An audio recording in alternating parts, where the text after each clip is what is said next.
നാളെ പരലോകത്ത് നബി സല്ലല്ലാഹു അലൈഹി വസല്ലമ എരിപൊരി കൊള്ളുന്ന വെയിലത്ത് അവിടെ ഹൗദുൽ കൗസർ എന്ന് പറയുന്ന പാനീയം കൊടുക്കുമ്പോൾ ഒരു ടീം ഇങ്ങനെ വരും. നബി സല്ലല്ലാഹു അലൈഹി വസല്ലമ പറയാൻ, അവരെന്നിൽപ്പെട്ടവരാണ്, അവരെ എനിക്കറിയാം, അവർക്ക് എന്നെയും അറിയാം. അങ്ങനെ അവരെൻ്റെ അടുക്കലേക്ക് എത്തുമ്പോൾ ഞങ്ങൾക്കിടയിൽ ഒരു മറ വരികയാണ്.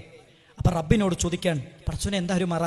അവരെന്നിൽപ്പെട്ടവരാണല്ലോ, അവരെൻ്റെ ഉമ്മത്താണല്ലോ, അവരെനിക്കറിയാലോ എന്ന് പറഞ്ഞപ്പോൾ നബി സല്ലല്ലാഹു അലൈഹി വസല്ലമയോട് പറഞ്ഞെന്താ അറിയോ? ഇന്നക ലാ തദ്രി മാ അഹ്ദസു ബഅദക്. അല്ലാഹുവിന്റെ റസൂലേ, നിങ്ങളുടെ കാലശേഷം അവരെന്തൊക്കെയാണ് മതത്തിലേക്ക് പുതുതായി കടത്തിക്കൊണ്ടുവന്നത് എന്ന് താങ്കൾക്കറിയില്ല. അവര് ദീനിന്റെ പേരിൽ മതത്തിലില്ലാത്തത് കടത്തിക്കൊണ്ടുവന്ന പുത്തൻവാദികളാണ്.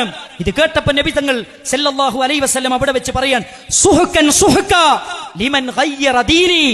എന്റെ ദീനിൽ മാറ്റത്തിരുത്തലുകൾ നടത്തിയവരെ ദൂരേക്ക് പോകൂ, ദൂരേക്ക് പോകൂ.